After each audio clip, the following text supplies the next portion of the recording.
the only person who bought your digital product was that teacher who believed in you back in high school that's somehow still following you on LinkedIn, then you have a problem, because no digital product sales, no freedom. And that's not exactly the results you were looking for when you productized your knowledge or your skills and you wanted to create an online business, right? So in this video, I'm going to break down the 5 reasons your digital product isn't selling and how to fix it so that you can stop refreshing your Stripe dashboard and only getting crickets, and you can finally start seeing that income rolling in. I'm BBenediktsson, and I'm an author, venture advisor, mentor, and online business owner, and I've been creating digital products and selling them to tens of thousands of people in the last 15 years. And here are the biggest mistakes that I've made that I see so many people also make when they're trying to sell their digital products for the first time.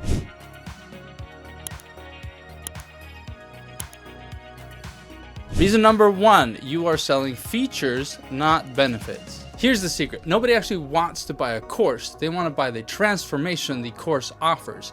Nobody wants to buy 100 videos to go through. That just sounds like a lot of work and a lot of time if you don't get anything out of it. So if you're proudly putting 14 hours of HD videos and downloadable PDFs as if that's somehow your selling point, that's kind of like trying to sell a treadmill and the advertising copy saying how heavy the treadmill is. It's just not a compelling reason for people to buy. Instead, you want to sell the result.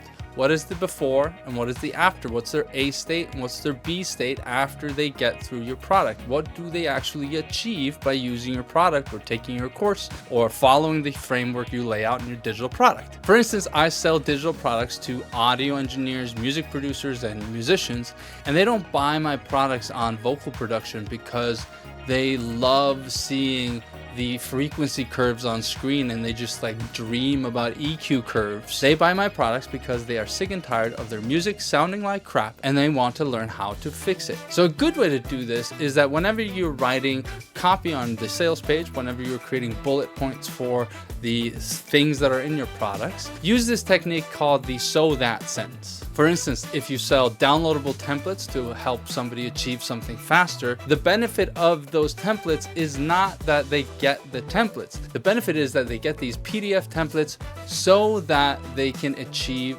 their X result faster. So whenever you're wondering whether or not you are just selling features, try that so that sentence to see if you can get to an actual result you know that your audience wants. Reason number 2, you are pricing too low. If your product price is so low, it's almost too good to be true, people will take a second and wonder whether it is too good to be true.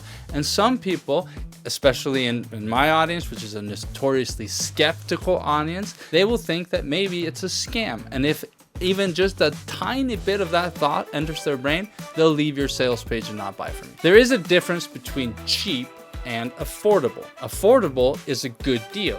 You look at something and it's like, oh, this is a lot of cool things, then that's a decent price. But cheap signals desperation. It makes people think, this can't be that good. How can this person possibly be promising all of this and only charging less than a 6-pack of beer or an item off the dollar menu at McDonald's? Raising your prices raises the perceived value of the product. If you're solving a real problem that promises real transformation, you're allowed to charge real money, not chump change. However, the flip side of this is reason number 3, you are charging too high. I know that we'd all love to slap together some digital product based off a few PDFs, a 10-minute video, maybe a worksheet or two, and slap a $997 price tag on it and hope that it sells, but it just will not. The perceived value of a product that's positioned like that will not command that high price point. I've been doing this for 15 years and it is actually kind of exhausting just how many times all of the marketer bros only have one piece of advice, and it's always raise your prices, raise your prices, raise your prices. Well, there is a place where your price becomes too high and your sales just completely flatline and go go away altogether. It requires some testing, but finding that equilibrium price is a real goal that you should have. If you have a good product and it's maybe sold a few copies but not nearly as much as you wanted to, maybe it's time to price test to see if you can coax a few more sales out of it, because wouldn't you rather get 5 sales at $20 instead of 0 sales at $100? It's the same amount of money, but at one price point nobody's buying, and at the other price point you've got 5 new customers. I learned this the hard way with the Easy Mix approach when I raised the price so high that it just stopped selling. I got up to about $67 when I realized that the sales just kind of like fell off the face of the earth.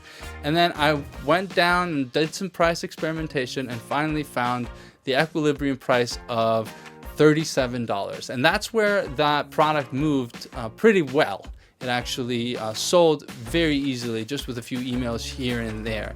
And I've just kept the product at that price without running heavy discount promotions or badgering my list to buy. Reason number 4, you are not positioning your product clearly enough. If your offer isn't clear and your prospects get confused by the sales page or by the product that you have on that sales page, you've already lost and they'll leave the sales page, because a confused mind does not buy. It's actually psychologically easier for us to just remain in the status quo than to take it on faith that you have something that can help us. For instance, would you buy something that's marketed as a customizable productivity framework for optimized time leverage? No. I don't even know where to begin to think what that even is.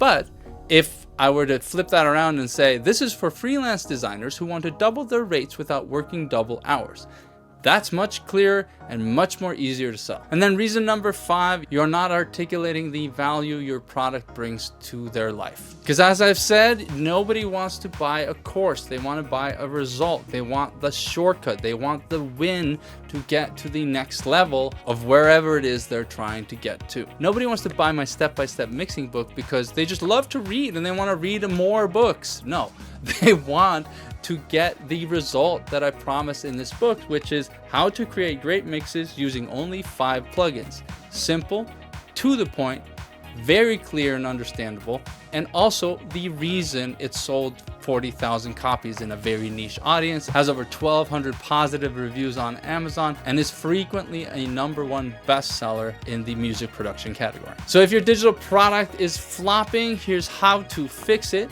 Speak to problems, not the product. Sell the outcome, not the tool, not the downloadable PDFs, the result those PDFs will give them.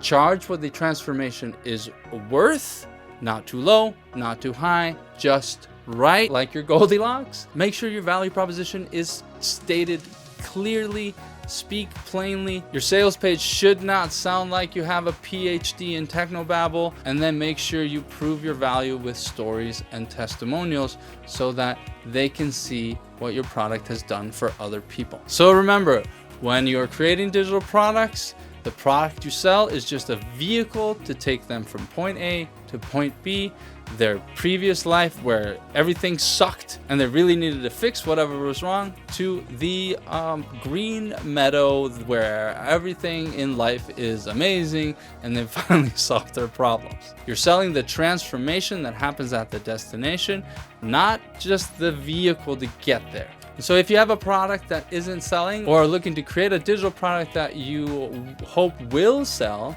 check out my Autopilot Products Masterclass at the link below at BBenediktsson.com. And if you want more like this, please remember to like and subscribe and hit that notification button so you never miss another video about digital products and online business.